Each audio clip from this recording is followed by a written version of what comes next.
One of the most severe aviation disasters in modern Indian history occurred when Air India Flight 171, operated by a Boeing 787 Dreamliner, crashed just seconds after taking off from Sardar Vallabhbhai Patel International Airport in Ahmedabad. All 242 passengers and crew members on board were killed, along with several people on the ground, as the plane crashed into the residential area of Maninagar, creating a horrific fireball.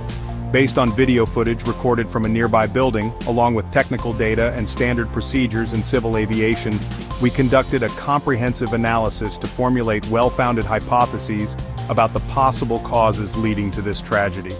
What happened in the final few seconds may have been the result of a series of errors or a critically severe technical malfunction, and every small detail could be a matter of life or death. Video analysis shows that at the moment of the crash, the Boeing 787 had unusually thin wings, a sign that the flaps were fully retracted. This is extremely concerning. Flaps help generate lift at low speeds, which is especially important during takeoff when the aircraft is still very heavy. Retracting the flaps too early can cause the plane to lose lift, leading to a loss of altitude and a crash. The landing gear appeared to remain extended, resulting in an unfavorable aerodynamic configuration. Drag increased significantly, while lift was severely reduced. This is a deadly configuration at low altitude. It could prevent even an advanced aircraft, like the Dreamliner, from recovering in time. Under normal conditions, after the airplane leaves the ground, the monitoring pilot will confirm a positive rate of climb, and only then will the pilot in control give the command to retract the landing gear. The flaps must be kept at the optimal setting until a safe flying speed is reached, after which they can be gradually retracted in stages. The fact that the flaps were fully retracted immediately after takeoff suggests that the crew may have performed the procedure incorrectly. One possible scenario is that the co-pilot, in a hurry or by mistake, retracted the flaps instead of just raising the landing gear. This would cause the aircraft to lose altitude rapidly, leaving the flight crew unable to quickly identify the true cause. One notable point: the plane crashed along an almost perfectly straight line extending from the end of the runway, with no signs of veering to the right or left. This suggests that either both engines were functioning normally, or both experienced severe malfunctions. If just one engine loses thrust, a yawing motion will occur due to the imbalance of thrust forces, something that is not observed in the video. The possible explanations are either the engine completely shut down due to fuel contamination, hydraulic failure, or an electronic system malfunction, or the engine is still running but not producing enough thrust because of the unfavorable aerodynamic configuration we mentioned. So, this Dreamliner aircraft is believed to have recently undergone a technical refurbishment. Although there is no official evidence yet, we consider post-maintenance technical inspections to be a critical point that requires special attention. In the past, the Boeing 787 has experienced issues with its electrical system, lithium-ion batteries and structural assembly problems, although most of these have been resolved. A minor fault in the hydraulic system or wiring, especially if it involves the flap controls or landing gear, can trigger a harmful chain of events once the aircraft leaves the ground. However, before takeoff, the crew typically conducts a series of thorough checks, and the warning systems will alert them to any existing faults. Therefore, while the likelihood of an aircraft taking off with an undetected technical issue is low, it cannot be completely ruled out. Although, there is no official conclusion yet from the Indian Aircraft Accident Investigation Bureau, this accident serves as a profound reminder of the importance of pilot training in low-altitude emergency scenarios, where time and altitude for response are extremely limited. Strict adherence to procedures, especially during communication between the two pilots in the transitional phases after takeoff, and thorough supervision after major maintenance. Well, any minor oversight during the maintenance phase can lead to catastrophic consequences if not detected promptly. The Boeing 787 is, honestly, a symbol of modern aviation engineering, with over 30 million safe flight hours before this accident. Although tragic, this incident does not change the fact that air travel remains the safest mode of transportation, with a fatality risk of only about 1 in 11 million. Every accident, no matter how rare, brings valuable lessons, and each time the global aviation industry improves further. ranging from pilot training and operational procedures to aircraft design and technical oversight. Based on our analysis, it is highly likely that the tragedy of Flight AI-171 resulted from an incorrect flight configuration immediately after takeoff caused by a technical malfunction, operational error, or, a combination of both. Although there are still many details to verify from the black box, this incident serves as a wake-up call for the entire industry. More importantly, it is a reminder that no matter how advanced technology becomes, carefulness and discipline in every procedure remain the key factors in safeguarding lives. The South China Sea is honestly one of the most complex territorial dispute areas in the world, with China, the Philippines, Vietnam, Malaysia, Brunei, and Indonesia all making overlapping claims. China asserts sovereignty over nearly 90% of this region through the Nine-Dash Line, a claim that was rejected by the Permanent Court of Arbitration in The Hague in 2016 under the United Nations Convention on the Law of the Sea. However, China does not recognize the ruling and continues to expand its influence by constructing and militarizing artificial islands. Since 2014, China has constructed 7 artificial islands in the Spratly Islands, including Fiery Cross Reef, Mischief Reef, and Subi Reef. These islands are equipped with a 1.9-mile runway, air defense missile systems, cruise missiles, and radar, forming a triangle of power. These actions not only violate the exclusive economic zones of other countries but also cause severe environmental damage. Under the leadership of President Ferdinand Marcos Jr., the Philippines has, taken a firmer stance in protecting its sovereignty, particularly at Second Thomas Shoal, where the BRP Sierra Madre has been intentionally grounded since 1999 to assert territorial claims. Supply missions to this vessel are frequently harassed by the Chinese Coast Guard using water cannons, lasers, and ship collisions. The incident on June 17, 2024 is a prime example, resulting in injuries to Philippine soldiers and escalating tensions. Vietnam is also increasing its military presence, expanding the islands it controls to 691 acres, and deploying mobile missile systems aimed at China's islands. Malaysia and Brunei maintain patrols and diplomatic pressure but engage in little direct confrontation. China employs gray zone tactics, such as naval militia, these so-called little blue men, disguising themselves as fishing boats to create disturbances without provoking open conflict. The United States, without territorial claims, conducts freedom of navigation operations to challenge China's claims, leading to dangerous confrontations, such as near collisions in 2018 and 2023. The U.S.-Philippines Defense Treaty has been reaffirmed to apply to the South China Sea, enhancing military support. Japan is providing warships to the Philippines and Vietnam, while Australia and India are participating in joint exercises strengthening the alliance against China's expansion. Tensions in the South China Sea are driven by 4 main factors: militarization, legal disputes, economic interests, and international alliances. These factors not only explain why the region is prone to conflict, but also clarify why China's actions, such as island building and the use of maritime militias, have far-reaching impacts. Militarization: China has transformed artificial islands into fortresses featuring a 1.9-mile-long runway cruise missiles and radar systems, creating a power triangle that controls the South China Sea. So, the Philippines and Vietnam are responding to the growing tensions by modernizing their naval forces. The Philippines, for instance, is receiving patrol boats from Japan, while Vietnam is deploying missiles.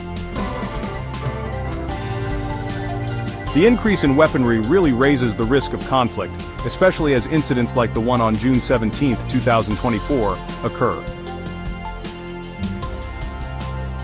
The legal framework here is important. The 2016 ruling by the Arbitration Tribunal actually rejected China's claim to the so-called Nine-Dash Line under the United Nations Convention on the Law of the Sea, or UNCLOS. But, China dismissed the ruling, which has led to ongoing legal disputes. The Philippines has utilized the ruling to strengthen its position, but, China's non-compliance undermines the effectiveness of international law, as the original document emphasizes. The South China Sea is a vital trade route, handling about 1/3 of global maritime trade, roughly $3 trillion annually. and containing 11 billion barrels of oil and 190 trillion cubic feet of natural gas. Controlling this region offers significant economic and strategic advantages, which honestly explains why China is intensifying its claims while other countries are resisting fiercely. So, international alliances like the US-Philippines Defense Treaty, the Quad Alliance with the US, Japan, India, and Australia, and joint exercises such as Balikatan 2023 are really putting a lot of pressure on China. ASEAN, though it's kind of divided, is still promoting dialogue through initiatives like the Code of Conduct. These alliances are definitely shaping both regional and international responses, just as the original document points out about the involvement of the US, Japan, and Australia. China's gray zone strategy, which includes using militia forces disguised as fishing boats to stir up trouble, is honestly a significant factor here. These so-called little blue men create a tricky dilemma. If the Philippines responds with force, China could turn around and accuse them of attacking civilians, which could really escalate things. This just adds to the complexity of the conflict and increases the risk of misunderstandings. So based on the factors we've discussed and the risks highlighted in the original document, I've developed 4 possible scenarios. Each one kind of reflects a different potential direction for the South China Sea. Scenario 1. Continued tension and stalemate. The current situation just persists, with minor incidents like ship collisions or even laser harassment continuing, just like what happened on June 17, 2024. China sticks to a gray zone strategy, using maritime militias to coerce without actually engaging in war. The Philippines and Vietnam, meanwhile, rely on their allies and international law, but honestly there hasn't been any significant progress. This scenario has a pretty high probability, given the conflicting economic and strategic interests of everyone involved. Scenario 2. Escalation to conflict. A serious incident, like a collision that results in casualties or an attack on a Philippine vessel, could really lead to armed conflict.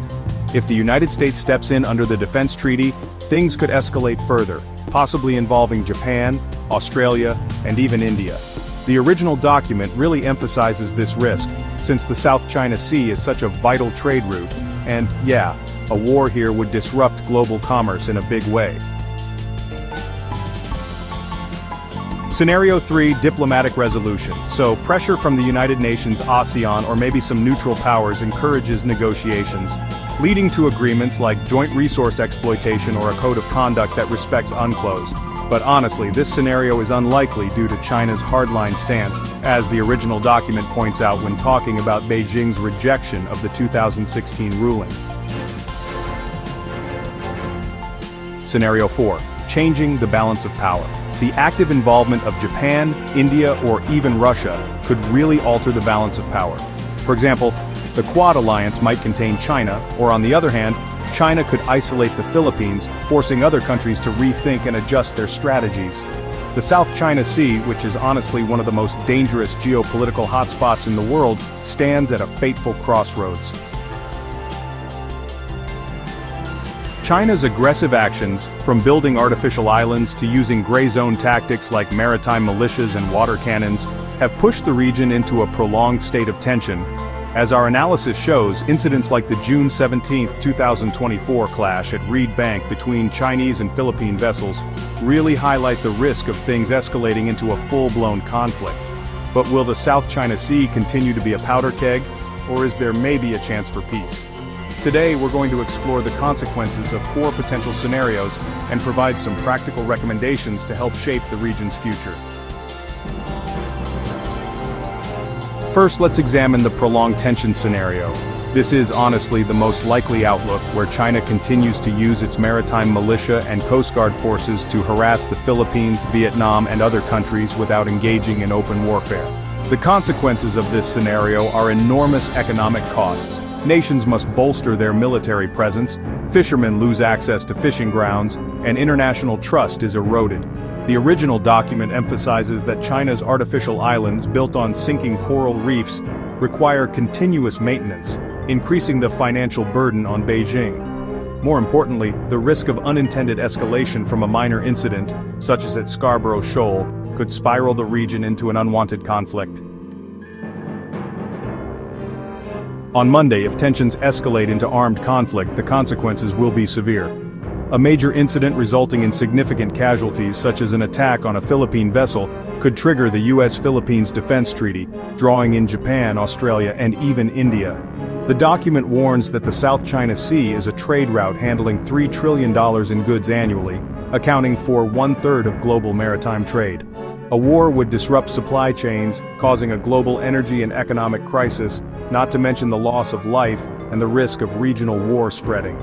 With 11 billion barrels of oil and 190 trillion cubic feet of natural gas beneath the seabed, this conflict would be a disaster not only for the region but for the entire world. On the contrary, the diplomatic solution scenario offers hope, but is, well, difficult to achieve. If the United Nations and ASEAN exert enough pressure, the parties may reach an agreement on joint resource exploitation, or a code of conduct that respects the United Nations Convention on the Law of the Sea. The outcome would be regional stability, potential economic cooperation, and a strengthening of the role of international law. However, as the document indicates, China has rejected the 2016 ruling by the arbitration court, demonstrating a lack of goodwill which makes this scenario seem distant. Ultimately, the shifting balance of power could reshape the region. If Japan, India, or Russia increase their involvement, the Quad alliance could contain China, creating opportunities for smaller countries like the Philippines. However, if China isolates the Philippines, other countries will need to adjust their strategies, leading to new instability. The result would be a transformed geopolitical landscape filled with both opportunities and risks.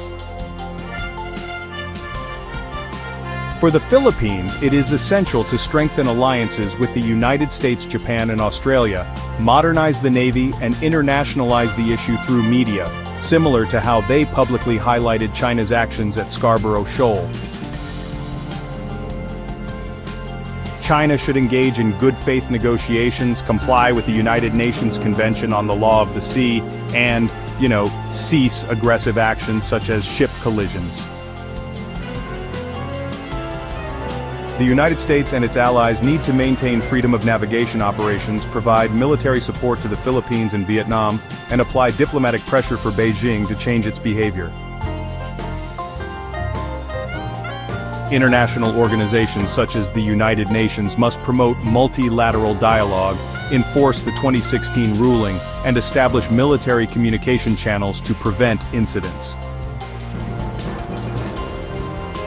The South China Sea is not just a regional issue, it is a test for global order. If the parties involved do not act wisely, this area could become a battleground. However, with cooperation and commitment, we can turn it into a symbol of collaboration and peace. The choice is up to all of us.